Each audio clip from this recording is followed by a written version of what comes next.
주기율표에서 다른 건 됐고요, 여러분. 가장 먼저 데웨라이너의 새쌍 원소설이라는 게 있었어요. 새쌍 원소설이 뭐더라?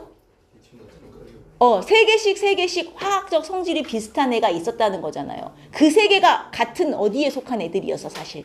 족에 속한 애들인데 이때 당시에는 주기율표가 아직 없었던 시절이라 족이라는 개념은 몰랐고, 그리고 사실은 리튬, 나트륨, 칼륨 말고 밑에 더 있잖아요. 성질이 비슷한 애가. 근데 이때 당시에는 발견이 안 됐었죠, 그 원소들이.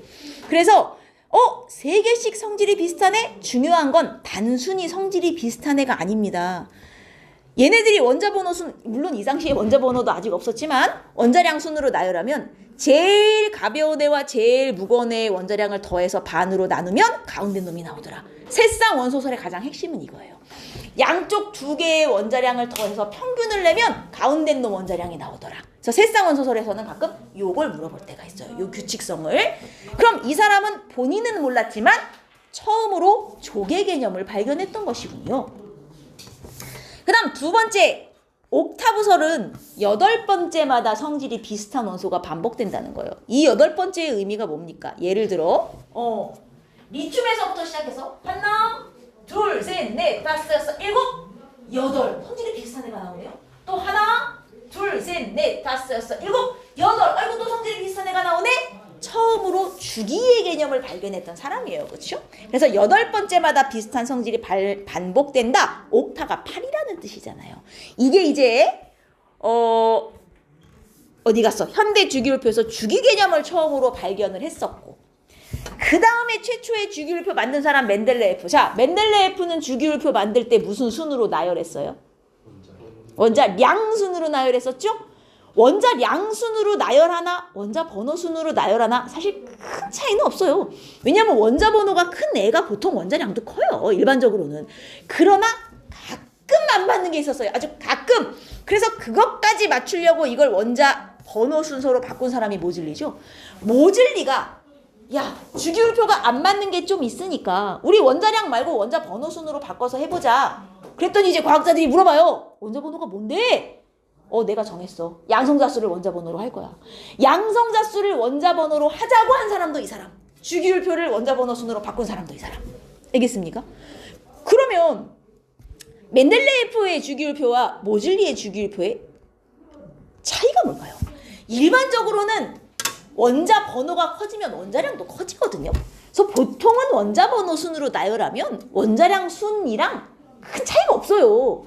근데 멘델레예프처럼 원자량 순으로 나열하면 누가 바뀌냐면 원자 번호 18번 아르곤하고 1번 칼륨이 이렇게 자기가 바뀌어요. 1쪽 칼륨이. 그러면 1쪽에 있어야 될 애가 18쪽에 가고 18쪽에 있어야 될 애가 1쪽에 오잖아요. 그럼 이상하잖아요. 안 맞잖아요. 근데 왜 원자량 순으로 하면 제가 바뀔까요? 아니 19번이 분명히 양성자가 하나 더 있으니까 더 무거워야 될 것 같은데 왜 원자량 순으로 하면 이게 바뀌죠? 뭐라고? 마이너스요? 반응성 때문에? 아니에요. 반응성하고 원자량하고 관계가 없어요. 그럼 뭐 때문에 이렇게 뒤집어질까요? 우리가 배운 개념이에요.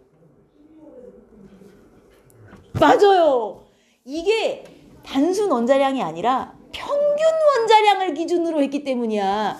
그러니까 단순히 원자 번호로만 생각하면 칼륨이 아르곤보다 커서 무거워야 정상이지만 동위 원소 존재비까지 고려해서 평균을 내면 평균 원자량은 칼륨보다 아르곤이 큰 거야. 그래서 평균 원자량으로 했더니 쟤네들이 자리가 바뀌었었던 거예요. 알겠습니까? 내식용으로는 나올 법하죠. 특히 수험고 같은 경우는. 이런 이상한 거 좋아하잖아요. 자, 그리고 현대 주기율표 주기족 설마 모르지 않을 것이고요. 금속, 비금속 구분 못하지 않을 것이고, 여러분 붕소와 규소는 준금속이기 때문에 여기가 금속 원소다, 얘네가 비금속 원소다 했을 때 얘네는 명확하게 포함시키면 안 돼요. 얘네들 준금속인 거 조심하시고. 설마 금속과 비금속의 성질 비교 못하지 않죠? 금속은 주기율표에 어디 위치하고 왼쪽과 가운데에 위치하고, 금속은 전자를 잃는 걸 좋아해, 얻는 걸 좋아해? 잃어요. 금속은 100% 양이온이에요. 음이온이 없어요. 예외가 없어요. 100%입니다. 100%. 금속은 다 양이온. 비금속은 음이온인데 비금속인데 비금속은 예외가 있죠. 누구예요? 뭐요? 비금속인데 음이온이 아니네요. 수소. 하나 더 있어요. 비금속인데 음이온이 안 되는 애들. 18쪽. 얘네는 애초에 이온 자체가 안 되잖아요. 수소는 양이온이 돼서 예외고요. 18쪽은 이온이 안 돼서 예외예요. 알겠습니까? 비금속은 대부분 음이온이지만 수소와 18쪽 원소는 예외다. 그 다음 비금속에는 없는데 금속만이 가지는 성질 아는 거 뭐 있어요? 딱딱해요. 그럼 잠깐. 그러면 금속은 상온에서 상태가 뭔데? 고체. 딱 하나 예외죠. 누구예요? 수은, 액체. 비금속은 상온에서 상태가 뭔데요? 기체 또는 고체입니다, 여러분. 기체 또는 고체고 비금속에서도 액체인 애가 하나밖에 없어요. 누구? 그게 브로민이에요. 금속과 비금속에서 액체인 애는 하나씩밖에 없어요. 금속에선 수은, 비금속에선 브로민. 고체 또는 기체예요, 쟤네는. 알겠죠? 그러면 금속만이 가지는 성질, 비금속에는 없어. 1번. 전기전도성이 좋아요. 혹은 열전도성이 좋아요. 근데 비금속인데 유일하게 전기가 통하는 애가 하나 있죠. 브로민. 모든 게 다 브로민이야. 걔는 상태만 예외고. 액체잖아요. 액체인 거랑 전류가 통하는 거랑 무슨 관계야. 비금속인데 전기 통하는 애 유일하게 하나 있잖아요. 탄소, 흑연. 이것들이 진짜. 금속은 일단 전기전도성, 열전도성이 좋아요. 비금속 중에 예외적으로 전기가 통하는 거 탄소. 그것도 흑연 정도밖에 없어요. 탄소로 이루어져 있다고 전기가 다 통하지도 않아요. 흑연은 통하지만 다이아몬드는 또 안 통합니다. 그죠? 그러니까 무조건 탄소라고 하시면 안 돼요. 그리고 또 금속만이 가지는 성질, 전기전도성 말고 펴진다. 힘을 주면 은박지처럼 얇게 펴져요? 아니면 철사처럼 가늘게 뽑아낼 수 있어요? 이걸 무슨 성이라고 하더라? 얇게 펴지면 가물가물하죠. 얇게 펴지면 전성. 가늘게 뽑아지면 연성. 와, 난리 났네. 여기 뒤에 보시면 금속과 비금속 특징이 있어요. 금속은 힘을 주면 얇게 펴져요. 이걸 전성이라고 해요. 전성. 전성을 다른 말로 하면 펴짐성이라고 하고요. 철사처럼 가늘게 뽑아낼 수도 있어요. 그걸 연성이라고 하고요. 얘는 뽑힘성이라고 해요. 이거 금속만 있는 거예요. 그리고 또 금속만이 가지는 성질, 광택이 반짝반짝. 요 열전도성, 전기전도성, 전성과 연성, 그 다음 광택, 이 금속만이 가지는 특징들은 대부분 금속의 뭐 때문에 나타나는 성질이에요. 다. 이거 다. 금속이 뭐를 갖고 있어서. 금속의 특징은 거의 99%얘 때문에 나온다고 보시면 돼요. 금속의 자유전자. 때문에 나타나는 특징이라 보시면 됩니다. 자유전자를 많이 갖고 있기 때문에 전기 통하죠. 누르면 부서지는 게 아니라 펴지죠. 자유전자가 빛을 반사해서 반짝반짝 광택도 나는 거예요. 반면 비금속은 흑연 제외하고는 전기전도성이 거의 없고요. 그 다음에 전성연성도 없고요. 광택도 없고요. 상온에서 상태 없죠. 지금 여기. 어이구. 상온에서 상태를 한번 비교해보면 금속은 기본적으로 고체인데 예외적으로 수은만 액체. 그러네요. 얘는 실온에서 고체인데 수은만 적이고 얘는 기체나 고체예요. 브로민만 액체입니다, 여러분. 비금속. 중금속은 뭐 여러분이 나올 이유 없으니까 나오지 않으니 중금속까지는 외울 필요가 없으나 1번부터 20번 사이에 중금속이 누가 있다? 붕소와 규소가 있다 정도는 기억을 하시면 돼요. 여기까지는 할 수 있잖아요. 어려운 거 없잖아요. 여기까지. 그죠? 1쪽 금속을 뭐라고 부르죠? 1학년 때 배웠잖아요. 알칼리 금속. 17쪽 비금속은 뭐라 불러요? 할로젠 원소. 18쪽은 뭐라 그래요? 비활성 기체. 다 기체이기 때문이죠. 그럼 2쪽은 뭐라 부르게요? 알칼리 토금속. 네, 알아두시면 좋겠죠? 혹시나 내신에는 나올 수 있으니. 중요한 건 여기 있어요. 얘네들만 이름이 있으니 얘네들만 기억해 두시고 결국 여기서 핵심은 이거예요, 여러분. 자, 우리가 1쪽 알칼리 금속 배웠던 기억을 좀 더듬어 봐요. 알칼리 금속의 특징 중에 하나가 반응성이 큰 거예요. 산소와 물과 반응을 겁나 잘해요. 근데 어느 쪽으로 갈수록 반응을 더 잘해요? 위에요, 아래요? 아래로 갈수록 반응을 더 잘하거든요. 이게 무슨 뜻이냐면 얘네는 이쪽으로 갈수록 뭐라고 표현해요? 반응성이 커진다. 근데 이걸 다른 표현으로 금속성이 증가한다 그래요.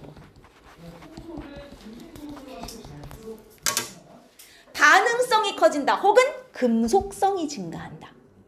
왜냐면 이쪽에 있는 애들은 다 금속이잖아요. 수소를 제외하면. 근데 여러분 기본적으로 물질이 반응을 하려면 금속이 있어요. 내가 아까 금속은 양이온 되는 걸 좋아한다 했어요. 전자를 잃는 걸 좋아한다. 그럼 내가 전자를 잃고 양이온 되고 싶어요. 전자를 어디다 갖다 버리는데? 진짜요? 전자를 공기 중에 확 이렇게 막 버리고 물속에 막 버리고 이게 돼요? 안 돼요, 여러분. 전자는요 단독 존재가 안 돼요. 유일하게 전자가 단독으로 존재할 수 있는 곳은 어디? 도선이요, 도선. 금속 안에서밖에 없어요. 그럼 이건 무슨 의미냐면 내가 전자를 잃고 양이온이 되는 순간 옆에는 그 전자를 받아주는 새끼가 하나 있다는 얘기예요. 누군가 받았다는 얘기예요. 그럼 내가 잃어서 양이온이 되는 순간 옆에는 그 전자를 받아서 음이온이 된 놈이 하나 있다니까요. 그럼 나는 양이온이 되는데 쟤는 음이온이잖아요. 나는 풀, 쟤는 막 어떻겠어요. 점정기적 인력으로 땡겨요. 둘이 철석 결합. 이게 이온 결합이라고요. 우리가 나트륨이 양이온이 됐어. 그럼 양이온 상태로 이렇게 혼자 돌아다니는 거야? 무슨 소리 아니에요. 양이온이 됐어는 옆에 누군가 음이온이 된 놈이 있어서 이온 결합을 했어와 같은 의미예요. 이온이 되는 순간 결합을 하는 거예요. 이온이 되는 순간 반응을 하는 거라고요. 그래서 이온이 되기 쉬울수록 반응성이 크다고 표현해요. 이온이 됐다는 건 반응했다는 소리니까. 다른 애하고 결합을 했다는 소리니까. 이해됐습니까? 근데 알칼리 금속 같은 경우는 아래로 갈수록 반응을 잘해요. 이게 다른 말로 하면 무슨 얘기냐? 전자를 잃기 쉬워요. 쟤네는 다 금속이기 때문에 다 잃어서 반응하거든요. 그래서 이쪽으로 갈수록 전자를 잃기 쉬워. 다른 말로 하면 양이온이 되기 쉬워. 근데 양이온이 되는 애들은 다 누구야? 금속이야. 그래서 이쪽으로 갈수록 금속성이 증가해. 이게 다 같은 말이란 말이에요. 주기율표의 왼쪽 아래로 갈수록 이게 증가해요. 요까지 됐습니까? 그럼 아까 전에 이온화 에너지 했으니까 우리 생각해보자. 양이온이 되기 위해 흡수해야 되는 최소 에너지를 이온화 에너지라 했어요. 근데 양이온이 되기 쉽대요. 그럼 이온화 에너지가 크다는 소리예요? 작다는 소리예요? 그죠? 조금만 흡수해도 금방 이온이 될 수 있다는 얘기잖아요. 그럼 이쪽으로 갈수록 이온화 에너지는 감소하는 거예요. 물론 이 경우는 예외가 있기 때문에 무조건 감소라고는 안 해요. 대체로 감소한다. 아니면 감소하는 경향이 있다고 물론 표현하긴 하지만 예외 구간을 제외하면 어쨌든 감소한단 말이에요. 이해돼요?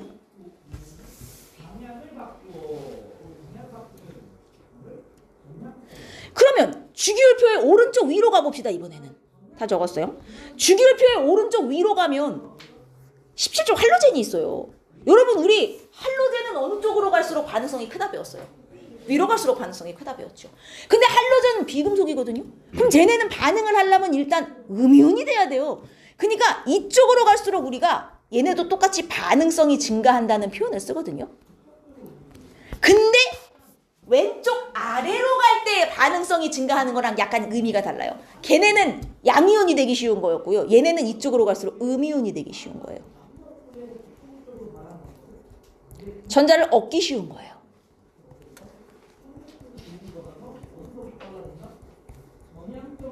근데 음이온이 되는 애들은 주로 비금속이니까 이걸 비금속성이 증가한다고도 표현을 해요. 여기까지 이해했죠? 그럼 가장 비금속성이 큰 원소는 주기율표에서 누구란 얘기예요? 플로린인 거예요. 플로린. 18쪽은 아예 이온이 안 되니까 제외하시고. 그럼 음이온이 되기 쉽다는 것은 전자를 얻기 쉽다. 자, 전자를 잃기 쉬운 거에 반대거든요. 전자를 얻기 쉽다는 건 잃긴 어렵다는 얘기예요. 그럼 얘네는 양이온이 되긴 어려워요. 그럼 이온화 에너지가 큰 거예요? 작은 거예요? 큰 거예요. 물론 예외가 있으니 대체로 크다고 표현은 하겠지만. 자, 주의하실 점은 여기까지는 18쪽 제외예요. 근데 이쪽으로 갈수록 주기율표의 오른쪽 위로 갈수록 이온화 에너지가 대체로 증가하잖아요. 아이 진짜 대체로 증가. 이거는 18쪽 포함입니다. 이온화 에너지는 18쪽까지 포함하시는 거예요. 따라서 주기율표에서 이온화 에너지가 가장 큰 원소를 고르라 하면 누구예요? 걔는 헬륨이 되는 거예요. 왜냐면 18쪽은 반응은 안 해요. 이온이 안 되잖아요. 하지만 갖고 있는 전자를 떼는 건 가능해요. 이온화 에너지는 같은 주기에서 18쪽이 제일 큰 거예요. 얘는 18조까지 포함을 합니다. 이해하셨습니까? 요 주기율표에서의 규칙성이 여기 핵심이에요. 주기율표 자체가 중요한 게 아니라. 됐죠?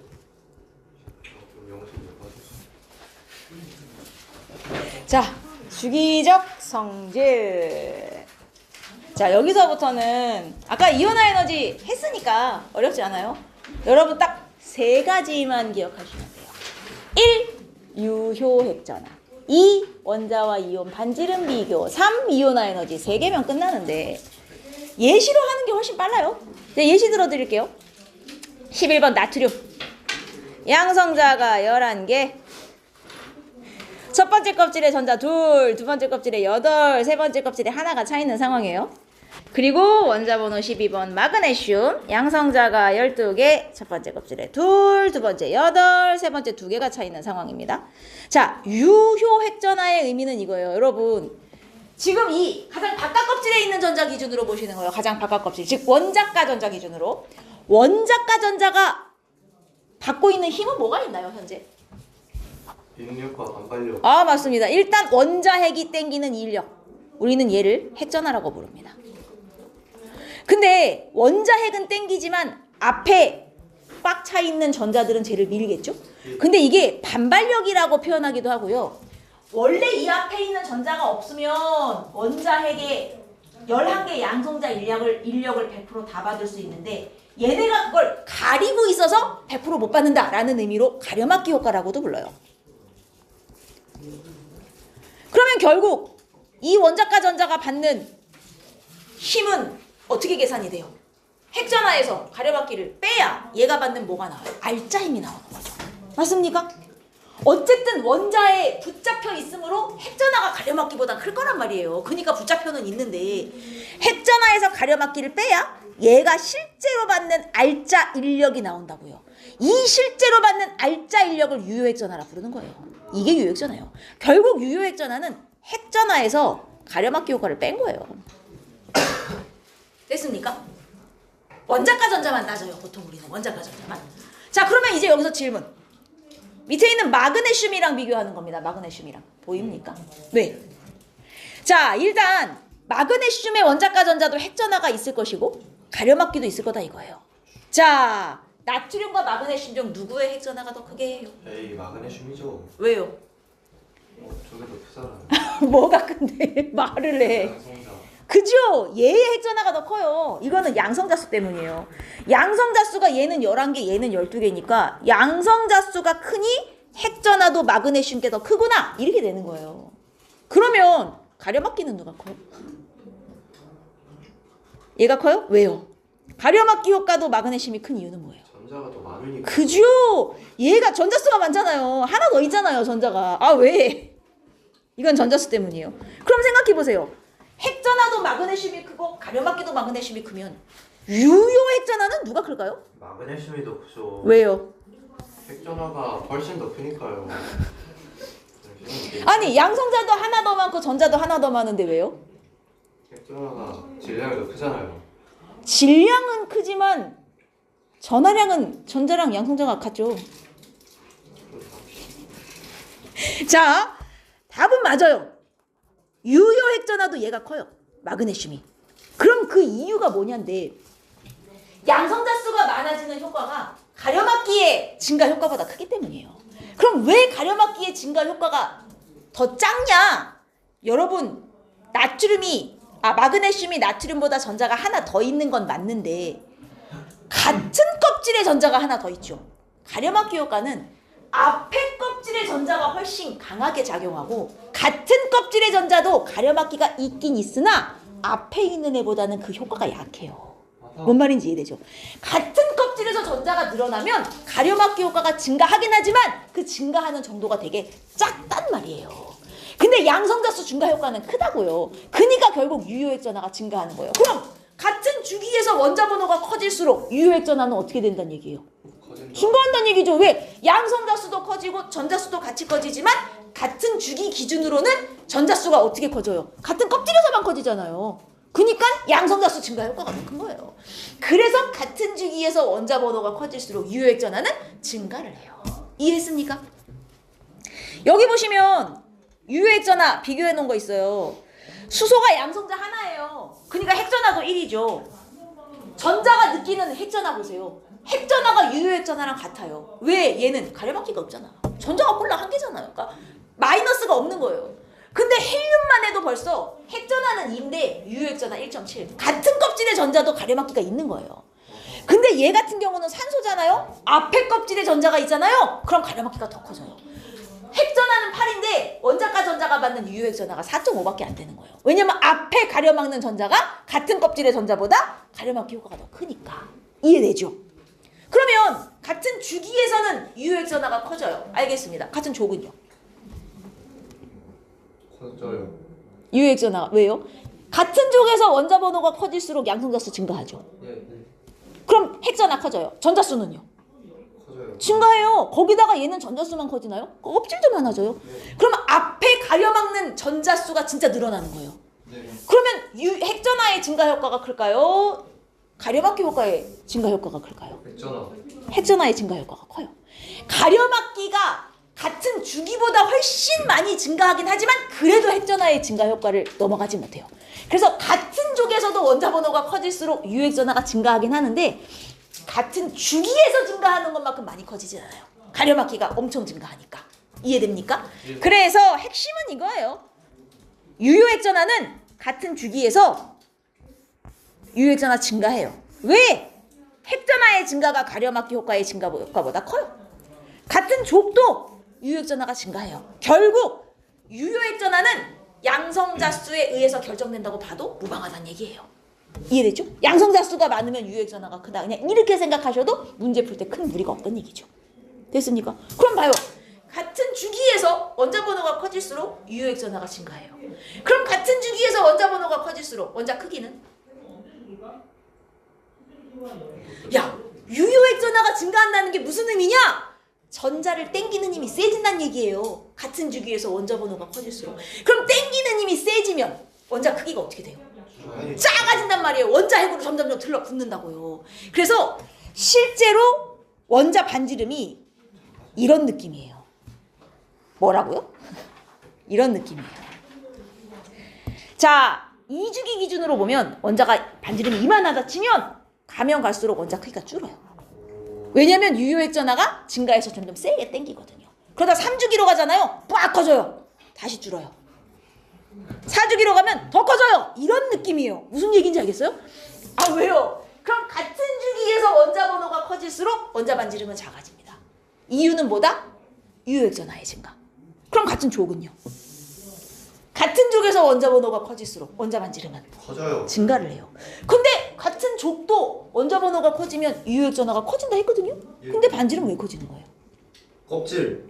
여기서는 반지름 증가가 유효액전화보다 껍질의 영향을 더 받는 거예요. 같은 족에서는. 껍질수 증가 효과 때문에 오히려 반지름이 커져요. 그럼 여기서 핵심은 이거죠. 같은 주기에서는 반지름이 작아져요. 왜? 유효액전화의 증가 효과. 같은 족에서는 반지름이 커져요. 왜? 껍질수 증가 효과. 이게 다예요. 주기성은 이게 다예요. 그러면 봐요. 이게 이제 그래프로 표현되면 이런 느낌이 되는 거죠. 자, 같은 주기에서 2주기만 놓고 보자고요. 2주기만. 같은 주기에서 원자 번호가 커질수록 반지름이 작아져요. 또 3주기에서도 원자 번호가 커질수록 반지름이 작아져요. 하지만 같은 족을 비교해보면 원자 번호가 커질수록 반지름이 커져요. 이해됐죠? 이거예요. 자, 그러면 이제 이온을 한번 봅시다. 제가 이거 한번 질문해 볼까요? 얘하고 누가 반지름이 크게 해요? 나트륨이 더 커요. 이유 말해봐. 이유. 왜 나트륨이 클까요? 이유. 뭐라고? 껍질수가 그죠. 나트륨 원자는 껍질이 3개. 근데 나트륨 이온은 껍질이 몇 개야? 2개잖아요. 가장 바깥쪽에 전자 하나 잃었으니까. 껍질수가 많은 애가 기본적으로 반지름이 큰 거예요. 껍질수가 많을수록 반지름이 증가를 해요. 자, 그러면 이번에는 얘를 비교해 볼까요? 산소와 플로린. 누가 반지름이 커요? 둘 다 원자예요? 산소가 더 커요. 이유는요? 그거 제가 더 원자번호가 크잖아요. 원자 번호가 크면 뭐가 커지는데? 조금 아까 했잖아요. 그 유효액전화. 땡기는 힘이 커져요.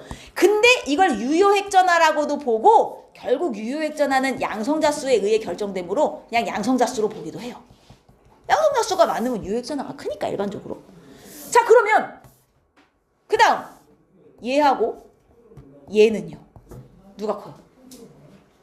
음이온. 왜요? 왜냐면 얘도 껍질수. 자 껍질수가 다른가요 둘이? 아니네. 그죠? 얘는 원자과 전자가 7개인데 얘는 8개가 다 찬 상황이죠. 전자가 많을수록 전자 사이의 반발력이 커져요. 밀어내요. 그럼 얘가 부풀어 올라요. 자 이거는 얘가 큰데 이건 전자수 때문이에요. 양성자수는 적어야 반지름이 큰 거고 전자수는 많을수록 반지름이 큰 거예요. 자 이게 원자나 이온의 크기를 비교하는 요인 3가지인데 항상 이 순서로 비교하시는 거예요. 다른 순서 안 됩니다. 껍질수 가장 먼저 비교하세요. 껍질수가 똑같으면 그 다음에 양성자수 비교하세요. 양성자수까지 똑같아요? 그러면 전자수를 비교하시는 거예요. 항상 이 순서예요. 영향을 미치는 순서의 크기대로 지금 나열을 한 거예요. 그래서 요 순서로 항상 비교를 하시고 만약에 서술형을 쓰는데 얘하고 얘 크기를 비교해라. 그리고 왜 이렇게 비교했는지 이유를 써라 하면 무조건 이 셋 중에 하나를 이유로 쓰셔야 돼요. 다른 이유를 쓰시면 틀립니다. 이해했어요? 왜요? 아니, 다른 이유로 뭐가 있을까 궁금해. 그러니까 다른 표현을 쓰지 말란 얘기예요. 다른 표현을 쓰지 마요. 그러면 양이온이 되는 애들은 아까 나트륨을 보면 알겠지만 양이온이 되는 애들은 이온이 되면서 크기가 어떻게 되죠? 커져요. 에이, 양이온이 되면 가장 바깥 전자를 하나 갖다 버리는데 작아져요. 크기가 작아져요. 왜냐면 양이온이 되는 애들은 이온이 되면서 껍질수가 줄거든요. 음이온이 되는 애들은 이온 되면서 크기가 어떻게 돼요? 커져요. 커져요. 왜요? 전자수가. 그죠? 얘는 껍질수는 안 변해요. 대신 전자수가 늘어나니까. 전자 사이의 반발력 때문이에요. 양이온이 되면 크기가 작아지고 음이온이 되면 크기가 커지는데 이유가 달라요. 양이온이 돼서 작아지는 건 1번 이유. 음이온이 될 때 커지는 건 3번 이유. 이유가 다르다고요. 그러면 자, 요거 비교해 볼 수 있어요. 산소, 플로린, 네온, 나트륨, 마그네슘. 아까도 비교했지만 자, 우리 얘네 원자 반지름 순으로 비교해 볼까요? 누가 제일 커요? 가장 먼저 어떤 조건부터 보시라고요? 껍질수. 그럼 여기서 딱 봐도 껍질이 여기서 하나 갈리잖아요. 2주기, 3주기잖아요. 2주기가 커요? 3주기가 커요? 3주기. 일단 3주기가 커요. 일단 3주기 중에 누가 더 커요? 마그네슘. 같은 주기에서는 원자 번호가 커질수록 크기가 작아져요. 얘가 더 커요. 얘가 제일 커요. 그 다음이 얘예요. 그리고 2주기로 넘어가요. 2주기 중엔 누가 제일 커요? 산소, 플로린, 네온이 되는 거예요. 이게 원자 반지름 순이에요. 그러면 이번에는 얘네가 모두 안정한 이온이 되었습니다. 이온 반지름을 비교하세요. 물론 네온은 이온이 안 되니 제외하겠습니다. 자, 이온 반지름은 누가 제일 클까요? 왜요? 왜? 왜냐면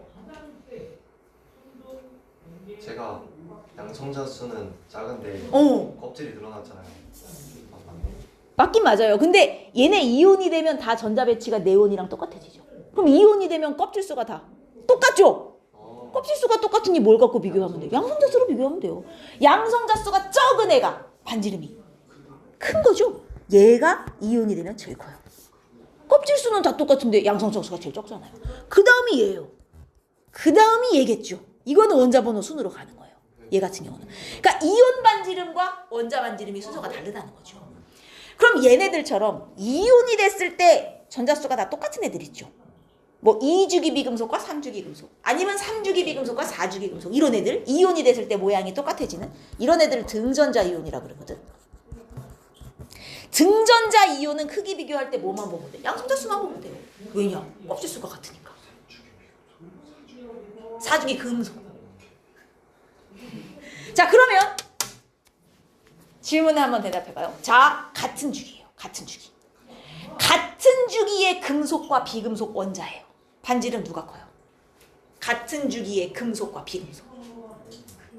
금속이 커요. 왜냐하면 원자 번호가 작아요. 껍질 수는 같은데 양성자 수가 적어요. 근데 이 금속과 비금속이 모두 안정한 이온이 됐어요. 그래서 금속 이온, 비금속 이온이 됐어요. 자, 이온이 되면 어느 쪽이 반지름이 커져요? 비금속 쪽이. 왜? 비금속은 껍질이 그대로인데 금속이 이온되는 애들은 껍질이 하나 줄어들 거거든요. 그럼 이온은 비금속 쪽이 더 큰 거예요. 같은 주기 기준으로 치자면. 이해됐어요? 비교는 이렇게 하시는 거예요. 양이온, 음이온, 뭐 원자든 이온이든 다 좋아요. 비교는 항상 요 세 가지의 조건으로만 비교하시면 되고, 다만 주의하실 점은 뭐냐면, 다 썼어요. 다만 주의하실 점은 무조건 3주기라고 그럼 2주기보다 크기가 반드시 크냐? 2주기 중에서 제일 큰 애랑 3주기 중에서 제일 작은 애를 비교해요. 그래도 3주기가 꼭 크다고 할 수 있을까요? 네. 그렇게는 안 돼요. 그래요? 네, 그건 아니에요 또. 2주기 중에 제일 큰 애랑 3주기 중에 제일 작은 애를 비교하면 2주기가 더 커요, 실제로는. 그래서 이렇게 예외가 되는 비교는 안 줘요, 여러분. 이건 안 준단 말이에요. 그러니까 만약에 비교를 하는데 이딴 식으로 주는 거예요. 예를 들어 얘가 질소고, 얘가 질소도 너무 좀 가깝지만 탄소와, 예를 들어 탄소와 염소를 준다. 이렇게 해놓고 누가 반지름이 크냐 그러면, 야, 얘가 껍질이 3개, 얘가 2개니까 3개짜리가 크지. 이렇게 단순 비교가 사실은 힘들어요. 같은 주기와 같은 족에선 비교가 되는데, 이게 같은 주기도 족도 아닌 경우는 확신하기가 어려워요, 사실은. 그래서 이런 경우는 어떻게 하냐면 확신하래를 중간에 하나 껴놓으셔야 돼요, 원래. 무슨 얘기냐? 같은 주기에서 얘를 하면 안 되죠. 그럼 같은 주기에선 당연히 얘가 크죠. 원자 번호가 작은 애가. 같은 족에선 누가 커요? 얘가 크죠. 둘 다 염소가 크네요. 이러면 단순 비교가 안 돼요. 이거 제가 예시를 잘못 들었어요. 중간에 꼈을 때 이게 일자로 나오는 애들을 들어야 되는데 제가 잘못 꼈어요. 어쨌든 무슨 얘기냐면 무조건 2주기라고 3주기보다 다 작다 이렇게 생각하시면 안 돼요. 확실하게 비교가 되는 애들만 비교하셔야 되는 거예요. 무슨 얘기인지 알겠죠? 문제 풀다 보면 분명히 나와요. 얘랑 얘는 어떻게 비교해요? 라는 애가. 그러면 중간에 다른 비교를 할 수 있는 조건을 줍니다. 그러니까 단순 비교가 안 되는 애들도 있어요, 실제로. 조심하셔야 돼요. 그리고 그 외에는 뭐 별거 없고, 요 밑에도 반지름에 영향을 주는 요인 3개가 표로 나와 있으나 순서가 달라요. 항상 껍질수가 1번, 유효액전하가 2번, 전자수가 3번. 이렇게 순서대로 비교하시면 안 돼요. 비교 순서가 중요하고. 됐죠? 그리고 이제 이온화 에너지로 넘어갑니다. 이온화 에너지는 뭐라고요? 전자 하나를, 원래 정확한 정의는 이거예요. 이온화 에너지 우리 정의는 좀 외웁시다. 기체 상태의 원자 1몰에서 전자 1몰을 떼내는 데 필요한 에너지, 기체 상태가 핵심이에요. 모든 이온화 에너지는 원자를 다 기체로 만들어 놓고 실험해요. 액체나 고체에서는 이온화 에너지를 측정하지 않아요. 금속도 마찬가지예요. 금속도 엄청 고온으로 가열하여 전부 기체로 만든 다음 이온화 에너지를 재는 거예요. 고체나 액체에서는 안 재요. 자, 그러면 얘도 나트륨을 예로 들어볼게요. 자, 양성자가 11, 전자가 2, 8, 하나예요. 자, 내가 얘를 전자를 떼갖고 양이온을 만들고 싶어. 이제 무한으로 날려야겠죠? 자, 얘를 떼서 무한으로 날리는데 흡수해야 하는 에너지. 이게 우리가 말하는 이온화 에너지예요. 근데 나트륨은 뭐 전자를 하나 떼는 게 제일 안정하니까 자연적으로는 1가 양이온이 되지만 내가 하나 더 떼고 싶어요. 뗄 수 있어요, 없어요? 떼려면 떼요. 에너지 주면 더 뗄 수 있어요. 자연적으로 안 될 뿐. 그러면 내가 얘를 하나 떼가지고 이게 하나 날아갔어요. 이제 껍질이 2개 남았잖아요. 하나 더 떼고 싶어요. 그러면 어디서 떼야 돼요, 이제? 이 껍질에 있는 애 중에 하나를 떼야겠죠. 자, 얘를 뗄 때도 당연히 에너지를 흡수해야 됩니다. 첫 번째 전자를 뗄 때 흡수해야 되는 에너지, 제1 이온화 에너지. 두 번째 전자 뗄 때 흡수해야 하는 에너지, 제2 이온화 에너지. 둘 중에 당연히 누가 커요? 2가 당연히 크죠. 3에서 뗄 때랑 2에서 뗄 때랑 당연히 얘가 커요. 자, 그래서 하나 또 뗐어요. 하나 더 떼고 싶어요. 그럼 어디서 떼야 돼요, 이제? 떼고 싶으니까요. 어디서 떼요? 아직 이 껍질에 전자가 7개 남았죠? 자, 이 껍질에서 하나 더 떼요. 그럼 하나 더 떼기 위해 필요한 에너지는 제3 이온화 에너지. 무조건 제1, 제2, 제3, 제4 마지막 거 하나 다 뗄 때까지 이온화 에너지가 있어요. 근데 제3 이온화와 제2 이온화 에너지 중엔 누가 클까요? 왜요? 제2로 얘기한 사람은 이유가 뭐야? 안정돼서 제3이 큰 이유는 전자 많을수록 가까이로 붙어서 맞아요. 이게 1에서 2가 큰 이유는 확실해요. 2껍질하고 3껍질인데 당연히 차이가 나죠.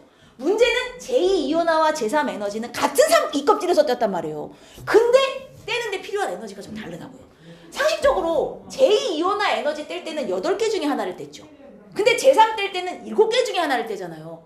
그럼 똑같은 원자핵의 인력이 8개 나눠 먹을 때랑 7개 나눠 먹을 때 전자 하나가 받는 인력이 누가 더 클지 생각해 보세요.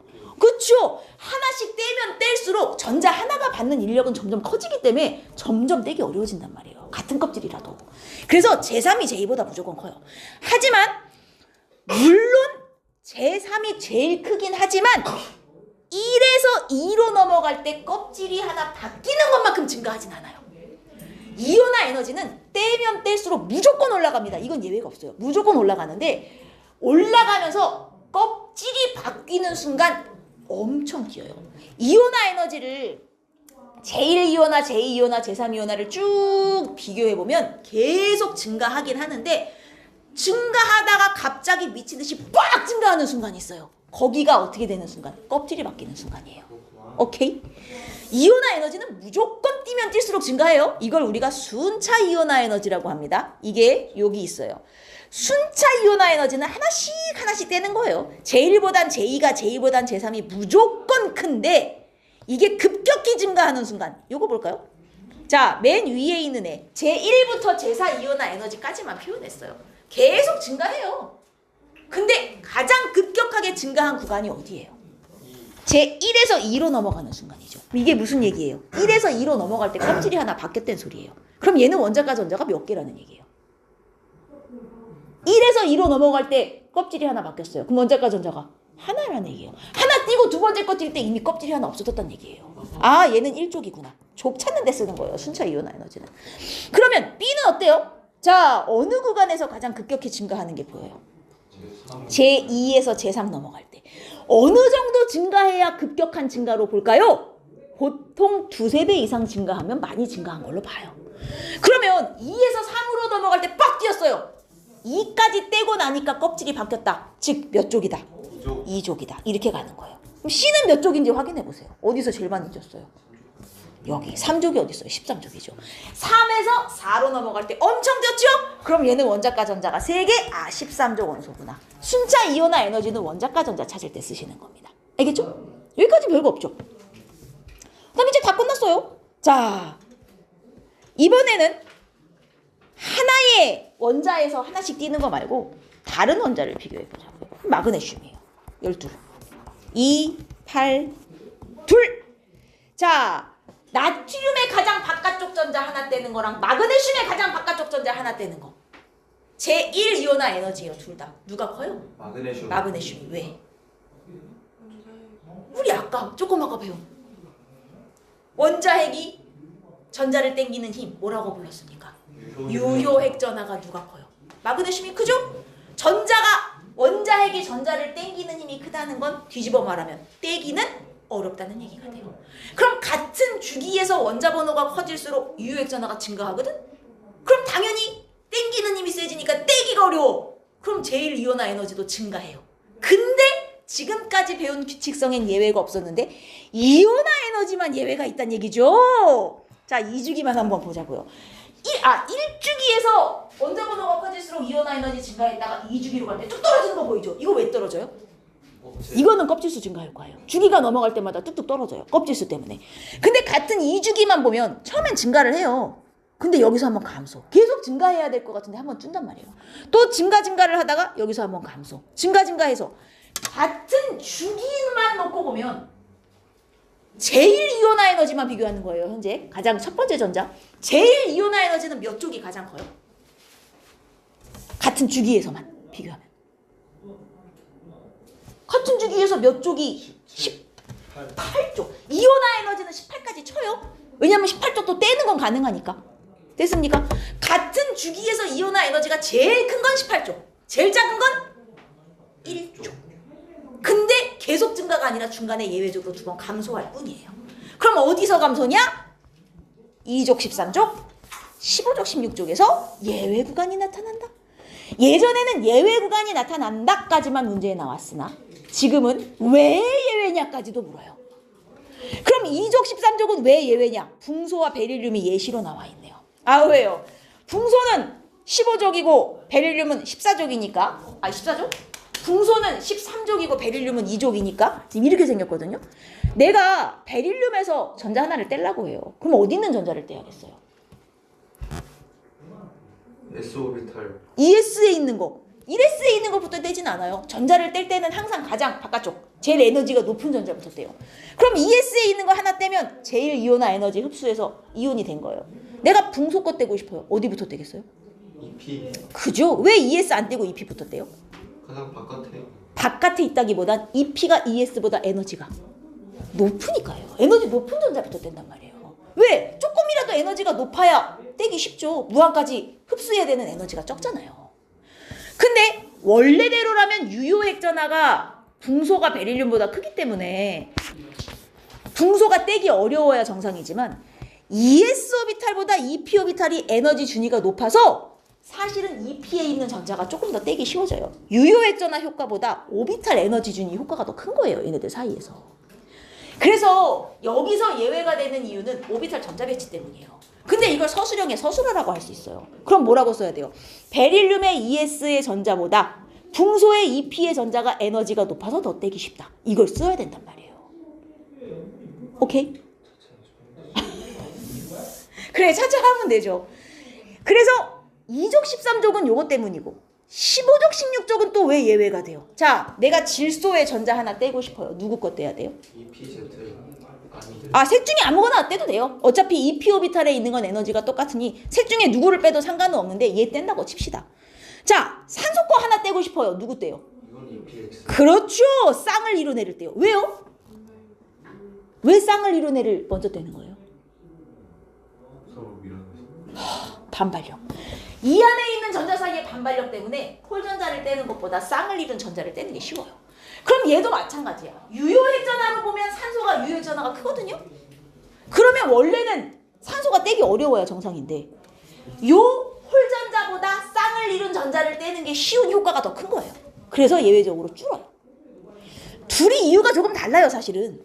근데 어쨌든 오비탈 전자 배치 때문인 건 둘이 같죠. 아니요, 그렇게 쓰면 안 돼요. 정확하게 써야 돼요. 무슨 얘기인지는 이해돼요? 이유까지 알아야 된단 말이에요. 자, 그러면 지금부터 잘 보세요. 2번 예외 구간이 생기잖아요. 여러분 이거를 그릴 줄 알아야 돼요. 그럼요. 진짜요? 문제에 예를 들어 이렇게 나와버리면 원자번호 7부터 13 사이를 줘놓고 누가 ABCD EFG냐고 물어보면 이거를 자 봐요. 원자번호 7, 8, 9, 10, 11, 12, 13 쓰시고 이게 번호잖아요. 족으로 바꾸시는 게 편해요. 15, 16, 17, 18 주기 하나 바뀌고 1, 2, 13이잖아요. 자, 15족에서 16족으로 갈 때 제일 이온화 에너지 증가해요, 감소해요? 8이랑 13인데. 2족, 13족, 15족, 16족 예외 구간이죠. 원래는 증가해야 정상이지만 얘네는 예외라 준단 말이에요. 그렇죠. 그리고 17로 갈 땐 늘어요. 여긴 예외가 아니니까 15족보다 더 커져야 돼요. 예. 그리고 18족도 예외 아니니까 증가. 3주기로 가면 뚝! 그리고 2족 갈 때 증가? 2족, 14족 예외 구간. 이걸 그려놓고 그러면 이온화 에너지가 제일 큰 얘가 얘겠구나. 이렇게 짝을 지셔야지 이걸 안 그려놓고 여기서 짝 지으려고 하면 짝이 안 된다고요. 그러니까 그릴 줄 알아야 된다는 얘기예요. 이거를. 뭔 말인지 알았어요? 예. 그려야 돼요. 그려. 예. 근데 문제는 얘처럼 제일 이온화 에너지를 주면 좋은데 제2 이온화 에너지를 비교한 것이다. 이따 그려준단 말이에요. 그러면 제2 이온화 에너지는 어떻게 그리냐? 자, 쉬워요. 1만 그릴 줄 알면 돼요. 제가 적어볼게요. 예를 들어 다 적기가 힘드니 제가 이 그림으로 보여드릴게요. 여기서부터 2주기 리튬부터 플로린, 네온까지만 볼게요. 리튬이 지금 전자 배치가 이렇게 돼요. 내가 여기서 전자 하나 떼고 싶으면 누구를 떼요? 얘를 뗄 거죠. 예. 그 다음 여기 리튬 이 밑에 원래는 리튬, 베릴륨, 붕소가 있겠죠? 그러면 베릴륨 같은 경우는 1s에 둘, 2s에 둘인데 여기서 하나 뗀다 치면 이제 얘를 하나 뗄 거잖아요. 예. 그 다음에 수립의 붕, 그러면 얘는 1s에 둘, 2s에 둘, 그리고 2p에 하나가 더 있는데 여기서 하나를 뗄 거란 말이에요. 근데 여기서 붕소와 베릴륨 사이에 예외 구간이 생겼었죠. 그 생기는 이유가 2p 거 떼는 게 2s 거 떼는 것보다 쉬워서 그랬잖아요. 예. 그리고 탄소로 넘어가면 탄소는 하나 뗄 때 여기서 하나 뗄 거고, 그 다음 질소 셋 중에 하나 뗄 거고, 산소 짝을 이룬 걸 떼는데 여기서 또 한번 예외 구간이 오잖아요. 그리고 이제 플루오린 거 하나 떼고 네온 거 하나 떼고 이런 식으로 2주기에 제일 이온화 에너지를 흡수해서 하나씩 떼고요. 제가 이 상태에서 제2이온화 에너지를 흡수하여 하나씩 더 떼볼 거예요. 두 번째 걸 뗄 거예요. 근데 리튬은 보세요. 두 번째 거 떼려고 보니 껍질이 몇 껍질이에요? 10껍질이네. 그러면 얘는 일주기와 같은 상황이 됐네요. 이온화 에너지가 어떻게 될 것 같아요? 겁나 커져요. 원래 제1이온화 에너지는 1쪽이 제일 작았잖아요. 제2이온화 에너지는 얘가 제일 커져요. 왜냐면 껍질이 하나 바뀌어버리기 때문에 얘가 압도적으로 올라가요. 그래서 여기서 엄청 큰 이온화 에너지를 이용해서 하나 떼고, 베릴륨은 아직 껍질이 두 개니까 요거 하나 더 떼고, 자 붕소 요거 하나 더 떼고, 그 다음 탄소 걸 떼려고 보니 그림이 아까 누구랑 똑같아요. 베릴륨의 전자 하나, 붕소의 전자 하나 떼는데 2p가 2s보다 떼기 쉬워서 예외가 됐었던 구간이랑, 두 번째 전자 뗄 때 붕소는 2s에서 떼고 탄소는 2p에서 떼는데 이거보다 이게 쉬운 거랑 그림이 똑같이 생기지 않았어요? 전자를 하나씩 떼고 두 번째 거 뗄 때 보니까 베릴륨 붕소가 예외가 됐었던 모양이 붕소 탄소에서 이번에 똑같이 나타나죠. 이해돼요? 무슨 얘기냐? 제2이온화 에너지는요, 예외 구간이 한 칸씩 뒤로 밀린다는 얘기를 하고 싶은 거예요. 제1이온화 에너지 예외 구간은 어디였어요? 2족, 13족, 15족, 16족. 그럼 제2이온화 에너지 구간은 어디가 되는 거예요? 한 칸씩 밀려요. 2족, 13족이었던 게 13족, 14족으로 밀려요.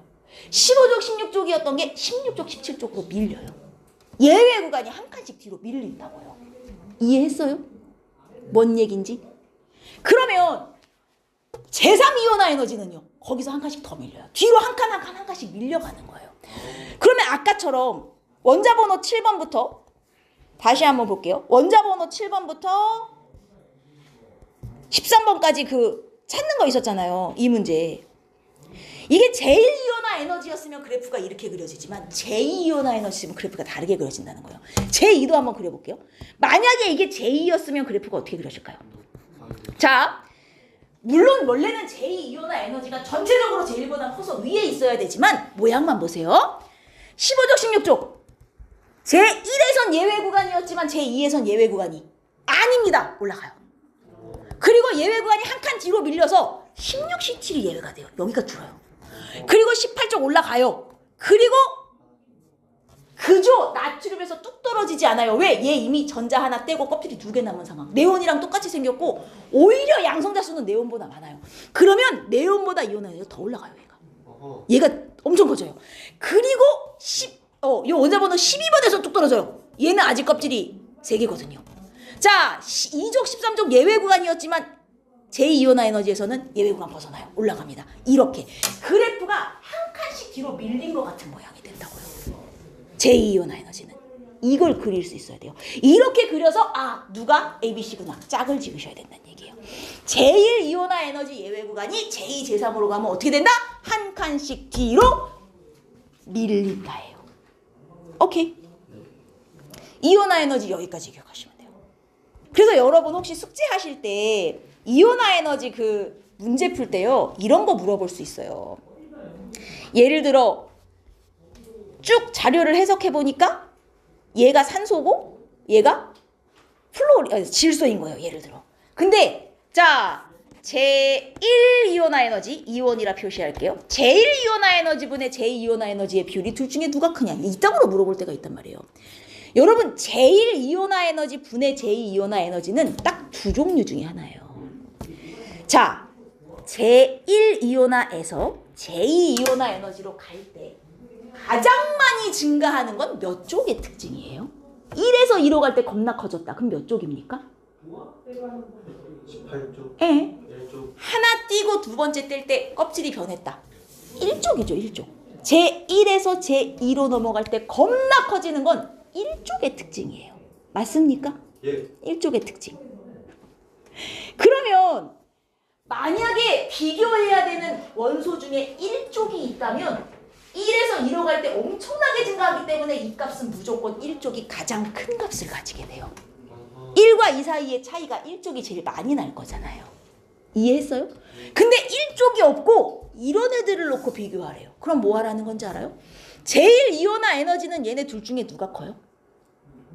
질소, 예외 구간이죠. 떨어진단 말이에요. 근데 제2이온화 에너지는요. 예외 구간 벗어나죠. 산소가 올라가요. 그렇죠. 그럼 제1분의 제2를 하면 분모는 작고 분자는 큰 산소가 이 값이 더 크겠구나. 이렇게 비교하는 거예요.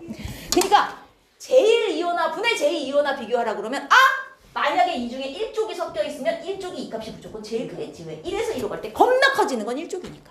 근데 1쪽이 없이 이런 15, 16쪽 비교하라 그래요. 그럼 그려서 비교하라는 소리예요. 예외 구간 인 거 아닌 거. 오케이? 이해됐습니까?